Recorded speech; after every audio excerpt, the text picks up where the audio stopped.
اس باب میں آپ دیکھ رہے ہیں وہاں پر 2 مرتبہ رفع دین کا ذکر ہوا اور یہاں 3 مرتبہ رفع دین کا ذکر ہو رہا ہے. کتنے مرتبہ؟ 3. وہاں کتنے مرتبہ ہوا تھا؟ 2. اب یہاں ہو رہا ہے کتنے مرتبہ؟ 3. کیا کیا ہوا؟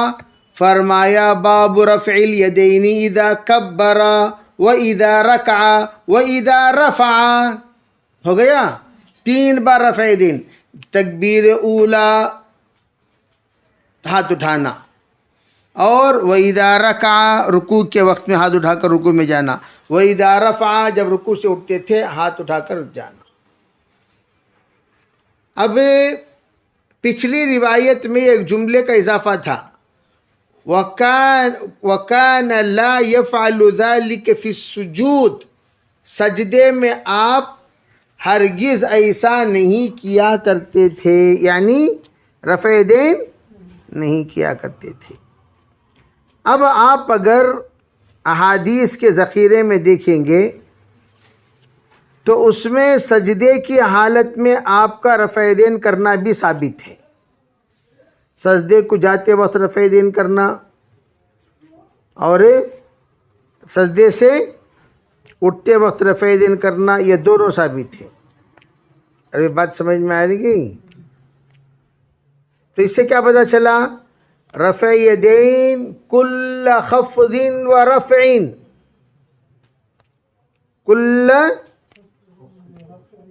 کل خفض و رفع، یعنی جب جب جھکتے تھے جب جب اٹھتے تھے ان دونوں حالتوں میں آپ رفع دین کرتے تھے. جھکتے تھے اٹھتے تھے تب بھی آپ کیا کرتے تھے؟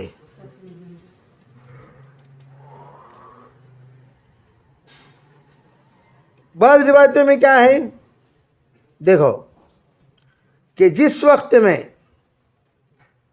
آپ رفع یدیہ فی صلاتہ، رفع یدیہ فی صلاتہ وفیہ انہ کان یرفعہما اذا سجدا، کان یرفعہما اذا سجدا. دیکھو یہ روایت یہاں موجود ہے مالک ابن حویرث کی، انہ رأى النبی صلی اللہ علیہ وسلم، انہ رأى النبی صلی اللہ علیہ وسلم رفع یدیہ فی صلاتہ. یہ حدیث نوٹ کر لیں، پھر وہ حدیثیں ملیں گی نہیں، ٹھیک ہے بھائی؟ رفع یدیہ فی صلاتہ وفیہ انہ کان یرفعہما اذا سجد واذا سجد رفع واذا سجد رفع رأسہ من السجود واذا رفع رأسہ من السجود، یعنی سجدہ کرتے وقت بھی رفع دین کرتے تھے، سجدے سے اٹھتے وقت بھی رفع دین کرتے تھے. تو کتنے رفع دین ہو گئے؟ ارے بھئی 5 رفع دین ہو گئے. ایک تکبیر اولا میں، ایک رکوع کو جاتے وقت، ایک رکوع سے اٹھنے کے بعد، ایک سجدے میں جاتے وقت، ایک سجدے سے اٹھنے کے بعد، پھر سجدے میں جاتے وقت، پھر سجدے سے. تو کتنے ہو گئے؟ 6 رکوع ہو گئے نا بھئی. ارے بھئی ایک تو تکبیر اولا، پھر رکوع کو جاتے وقت، رکوع سے اٹھتے وقت، سجدے میں جاتے وقت، سجدے سے اٹھتے وقت، پھر سجدے میں جاتے وقت ہو گیا. پھر کھڑے ہو کر جو دوسری رکعت کے لیے جب کھڑتے تو وہ تکبیر، پھر وہاں تکبیر اولا. ہر رکعت میں تکبیر اولا. ارے ہر رکعت میں تو کتنے بار رفع دین ہوئی؟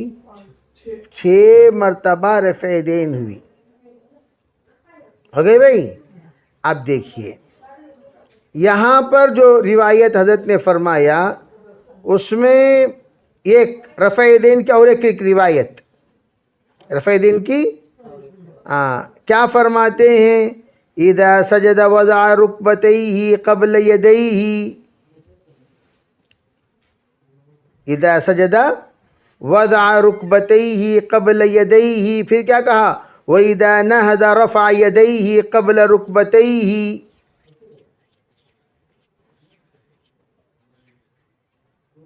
رفع یدیہ قبل، اسی روایت میں آگے کہتے ہیں، یعنی یہ سجدے کی جو کیفیت والی روایت ہے نہیں، اسی روایت میں آگے ایک بات فرماتے ہیں. وہ کیا؟ آگے یہ فرماتے ہیں کہ حضرت نبی علیہ الصلاۃ والسلام کی یہ جو بات ہے کہ آپ کا سجدے میں جاتے وقت رفع دین کرنا اور سجدے سے اٹھتے وقت رفع دین کرنا، یہ اس کے بعد کے معاملے میں منسوخ ہو گیا۔ کیا ہو گیا بھائی؟ جیسے اسی وجہ سے وہاں کیا کہا، وَكَانَ لَا يَفْعَلُ ذَلِكَ فِي السُّجُودِ۔ پہلی روایت میں امام بخاری رحمۃ اللہ علیہ جو ٹکڑے کا اضافہ فرمایا وہ کون سا، کہ وَكَانَ لَا يَفْعَلُ ذَلِكَ فِي، یعنی بعد میں سجدے کا رفع دین آپ نہیں کرتے تھے۔ تو پتہ چلا پہلے کرتے تھے، بعد میں تو کیا معلوم ہوا، ڈکریس ہو رہا ہے۔ کیا ہو رہا ہے؟ ڈکریس ہو رہا ہے، انکریس نہیں۔ تکبیریں بڑھ نہیں رہی ہیں، تکبیریں کیا ہو رہی ہیں؟ گھٹ رہی ہیں، کم ہو رہی ہیں۔ اور اچھا، یہ روایت میں جو آپ نے رکوع میں جاتے وقت آپ نے رفع دین کیا، رکوع سے اٹھتے وقت رفع دین کیا، اس کے بعد جو روایت آ رہی ہے وہ روایت میں یہ ہے کہ آپ نے رفع دین کیا صرف رکوع کو جاتے وقت، رکوع کو جاتے وقت آپ نے رفع دین کیا، اور رکوع سے اٹھنے کے بعد آپ نے رفع دین نہیں کیا۔ دیکھیں اگلی روایت، دیکھیے اگلی روایت، اِلَىٰ أَيْنَ يَرْفَعُ يَدَيْهِ کی اگلی روایت یہاں دیکھیے، رأيت النبي صلی اللہ علیہ وسلم افتتح التکبیر فی الصلاة ورفع يديه حين يكبر حتى يجعلهما حذو منکبیہ کہ میں نے آپ لوگوں کے سامنے وضاحت کر دی۔ وَإِذَا كَبَّرَ لِلرُّكُوعِ فَعَلَ مِثْلَهُ، جب رکوع کو گئے تب بھی آپ نے ایسے ہی کیا۔ تو پتہ چلا رکوع کو جاتے وقت آپ نے تکبیر ہاتھ اٹھا کر یعنی رفع دین کرتے ہوئے آپ نے رکوع میں گئے۔ وَإِذَا قَالَ سَمِعَ اللَّهُ لِمَنْ حَمِدَهُ فَعَلَ مِثْلَهُ، سمیع اللہ لمن حمدہ میں بھی آپ نے ہاتھ اٹھایا۔ وَقَالَ رَبَّنَا لَكَ الْحَمْدُ لَا يَفْعَلُ ذَلِكَ حِينَ يَسْجُدُ وَحِينَ يَرْفَعُ رَأْسَهُ مِنَ السُّجُودِ۔ رکوع کو جاتے وقت کیا، رکوع سے اٹھتے وقت کیا، آپ پھر سجدے کو جاتے وقت سجدے سے اٹھتے وقت نہیں کیا۔ پتہ چلا پہلے کرتے تھے، بعد میں آپ نے کرنا چھوڑ دیا۔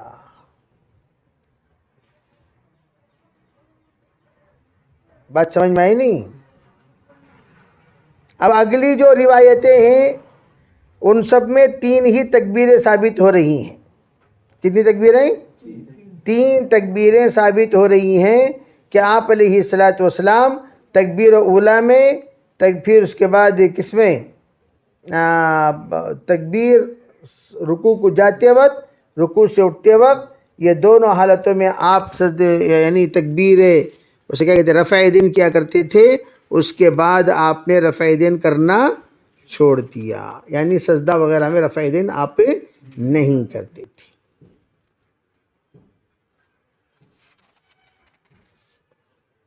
ابھی بات سمجھ میں آ رہی نہیں؟ اچھا، یہاں اور ایک بات نوٹ کر لو، اور ایک بات نوٹ کرو، یہاں جو روایت گزری کون سی، باب رفع یدین تکبر وَإِذَا رَكَعَ وَإِذَا سَجَدَ، اب یہاں نوٹ کیجئے، فرماتے ہیں حضرت عبداللہ ابن عمر رضی اللہ تعالی عنہ قال رأيت النبي صلی اللہ علیہ وسلم اذا قام في الصلاة رفع يديه حتى تكون حذو منكبيه، یہ روایت پھرا کر آتی رہے گی، منكبيه، وكان يفعل ذلك حين يكبر للركوع ويفعل ذلك إذا رفع رأسه من الركوع ويقول سمع الله لمن حمده، لا يفعل ذلك في السجود۔ قال محمد وقال محمد قال علي بن عبد الله حق على المسلمين أن يرفعوا أيديهم بحديث زهري عن سالم عن أبيه۔ دیکھو یہاں امام محمد یہ فرماتے ہیں علی ابن عبداللہ سے روایت نقل کرتے ہوئے، مسلمانوں پر حق ہے کہ وہ اپنے ہاتھوں کو اٹھایا کریں۔ اب دیکھو کیا دیکھ رہے تھے؟ موسم کیا دیکھ رہے تھے عبداللہ ابن عمر؟ ارے بھی آج کل تو ہاتھ اٹھانا چھوڑ دیے، آج کل ہاتھ اٹھانا چھوڑ دیے، رکوع سے پہلے رکوع کے بعد. تبھی تو کہہ رہے ہیں میں نے حضور کو دیکھا رکوع سے پہلے رکوع کے بعد ہاتھ اٹھاتے تھے، تم لوگ اٹھانا کیوں چھوڑ دیے؟ حق بنتا ہے مسلمانوں کو کہ وہ اپنا ہاتھ اٹھایا کریں. جب سب مسلمان وہ عمل کرتے تھے تو بولنے کی کیا ضرورت تھی؟ ارے بھئی سب لوگ جب کرتے تھے تو بولنے کی کیا ضرورت تھی؟ نہیں کر رہے ہیں تبھی تو بول رہے ہیں. تو پتہ چلا اشارہ یہاں سے ملتا ہے کہ رکوع سے پہلے رکوع کے بعد ہاتھ اٹھانے کا جو معاملہ تھا اس کو موقوف کر دیا صحابہ نے. کیوں؟ آپ کو دیکھا آخری عمر میں تکبیر اولیٰ کے علاوہ کبھی آپ نے ہاتھ نہیں اٹھایا. چنانچہ دیکھیے رأى مالک ابن حویرث اذا صلى كبر ورفع يديه وإذا أراد أن يركع رفع يديه وإذا رفع رأسه من الركوع رفع يديه وحدث أن رسول الله صلى الله عليه وسلم صنع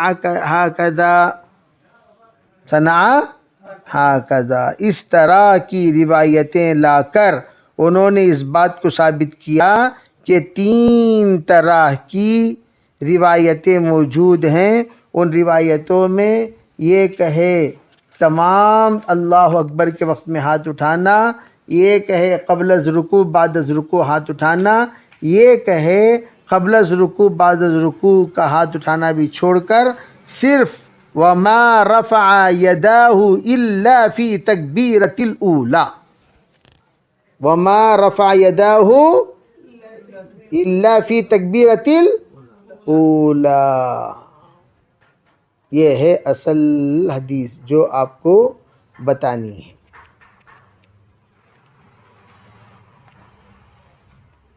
سمجھے بھائی؟ وَمَا رَفَعَ يَدَاهُ إِلَّا فِي تَكْبِيرَةِ الْأُولَى، یعنی آپ نے اپنا ہاتھ سوائے تکبیر اولیٰ کے کہیں کبھی بھی نہیں اٹھائے. یہ ہوا بعد میں. یہ ہوا کب؟ اخیر زمانے میں ایسا ہوا جیسے کہ یہاں پر کہا گیا ہے. اس سلسلے میں انشاءاللہ بالتفصیل گفتگو آپ حضرات کے سامنے معرکۃ الآراء بحث. کون سی بحث؟ معرکۃ الآراء. اس میں ایک جنگ ہی ہے، جنگ کس کے درمیان؟ ائمہ کے درمیان. اس کو تفصیل سے انشاءاللہ بیان کیا جائے گا. اور ایک بات یاد رکھیں، ہم لوگ جو لوگ ہمارے مقابلہ کرتے ہیں ہم کہتے دیکھو بھائی ادھر آؤ بھائی ادھر آؤ بھائی. آپ لوگ جو لڑ رہے ہو کیا عنوان پر لڑ رہے ہو؟ فرائض پر لڑ رہے ہو، سنتوں پر لڑ رہے ہو، واجبات پر لڑ رہے ہو، مستحبات پر لڑ رہے ہو؟ بھائی لڑائی کا بھی تو ایک درجہ ہوتا ہے. اور انہوں نے کہا نہیں ہمیں لوگ واجب سمجھ کر رہے ہیں. تکبیر اولیٰ کو کون جی رفع دین کو کون جی واجب قرار دیے؟ 4 امامہ بیٹھ کو ہے نا، 4 امامہ کو دیو رفع دین کو واجب قرار دیے کیا؟ نہیں دیے. پھر کہیں کو لڑ رہی کیا بھی قرار دیتی ہیں تمہیں سنت؟ تمہیں کیا سنت؟ تمہیں کیا سنت؟ تمہیں کیا بولتی؟ نہیں رفع دین چھوڑنا سنت. تو سنت اور عدم سنت میں لڑائی کیوں؟ سنت اور عدم. اچھا چل کر امام صاحب فرماتے ہیں انکریس اصل تھا یا ڈکریس اصل تھا؟ رفع یدین بڑھ رہے تھے یا رفع یدین گھٹ رہے تھے؟ تو ہم تو جو گھٹی ہوئی چیز ہے اس کو بول رہے ہیں. آخر میں گھٹ کر ہم ہی یہ ثابت کریں حضرت صدیق اکبر، عمر فاروق، عثمان غنی اور علی مرتضیٰ انہوں نے رفع یدین کیا ہو، آپ ثابت کیجئے. نہیں کیا، اپنے زمانے امامت میں نہیں کیا. دوسری بات، علی مرتضیٰ کی دارالسلطنت کیا ہے؟ کوفہ. ارے بھائی کوفہ میں حضرت علی کی نماز سب لوگ پڑھتے تھے نہیں پڑھتے تھے؟ کوفہ میں کون سی نماز ہوتی تھی؟ رفع یدین کے بغیر نماز ہوتی تھی. علی رضی اللہ تعالیٰ عنہ مدینۃ العلم وعلی بابھا جب بغیر رفع یدین کے نماز پڑھاتے تھے، تمام اہل کوفہ بغیر رفع یدین کے نماز پڑھتے تھے. تو رفع یدین اگر لازم ہو تو تمام اہل کوفہ رفع دین کرتے تھے نہیں کرتے تھے؟ تو ہم یہ کہتے ہیں کہ نعمان بن ثابت کوفی رحمۃ اللہ علیہ ابو حنیفہ جس عمل کو لیے، وہ کہاں کے عمل کو لیے؟ کوفہ کے ان 22 صحابہ کرام کی روایت پر انہوں نے اپنے مسلک کی بنیاد رکھی، جن کو انہوں نے یہ عمل کرتے ہوئے دیکھا، سنا، پایا، تب جا کر حضرت نے فرمایا کہ کوفہ جو صحابہ کرام کا دور علی میں سلطنت تھا، وہاں پر ہم لوگوں نے اس طرح کا عمل نہیں دیکھا۔ تو اس پر آپ کو کوئی حق نہیں بنتا اعتراض کرنے کا کہ ہم کہتے ہیں کہ سنت ہے، سنت اور مستحب میں جھگڑا نہیں ہوا کرتا۔ ہم یہ کہتے ہیں اچھا ٹھیک ہے بھائی، تمہیں اتنا چغلو کر لے کو جو لڑنا چاہتے ہی ہیں، ہم کہتے ہیں آپ اس بات کو ثابت کر دیں رفع دین کرنا واجب ہے، تو ہم اپنی بات واپس سے لیتے ہیں۔ واجب ہے، واجب کوئی نہیں کہتا۔ پھر کیا ہے سنت؟ سنت کے لیے ظنی روایت کافی ہے، قطعی روایت کا ہونا ضروری نہیں ہے۔ تو آپ کیسے کہہ سکتے ہیں رفع دین کے لیے عدم رفع دین کو قطعی روایت لائیے؟ قطعی ضرورت نہیں، ظنی رہا تو بھی کافی ہے۔ بات سمجھ میں آ رہی نہیں؟ روایتوں کے سندوں پر گفتگو اس وقت ہوتی ہے جب کوئی مسئلہ قطعیہ ہو۔ جب مسئلہ ظنیہ ہے تو ظنی مسائل پر قطعی روایتوں کا مطالبہ کرنا خود یہ ایک ایسی کم عقلی اور کم علمی کی بات ہے جس کی وجہ سے لوگ خواہ مخواہ ایک مستحب کو فرائض کے درجے کی روایت کا مطالبہ کرنا یہ فقہاء کرام کی عادت نہیں ہے۔ مستحب کو مستحب درجے کی روایت ملی تو کافی ہے، فرائض کے لیے قطعی روایت چاہیے جب رفع دین فرض نہیں ہے، واجب نہیں ہے، سنت مؤکدہ نہیں ہے۔ ورنہ محمد رحمت اللہ علیہ کے رائے کیوں حق بنتا ہے مسلمانوں پر اس بات پر عمل کرنے کا؟ اس طرح کا ہلکا سا جملہ جو امام بخاری رحمۃ اللہ علیہ نے فرمایا، یہ جملہ امام بخاری نہیں فرماتے بلکہ بات میں مضبوطی ہوتی، لیکن مضبوطی ہے کیا؟ پتہ چلا یہ ان کے رائے کے طور پر، تاکہ سرکار کا عمل کسی حد تک محفوظ رہے۔ کسی حد تک کیا رہے؟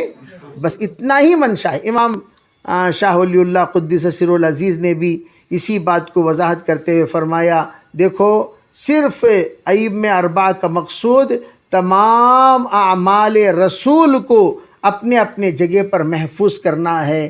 یہ اعمال رسول میں 4 طرح کے اعمال کو چاروں ائمہ نے جب محفوظ کر لیا، 5ویں کی جب ضرورت نہیں ہے تو 5ویں امام کی ضرورت بھی بقیہ تفصیلات انشاءاللہ آپ کو وقتاً فوقتاً عرض کیا جائے گا۔ جی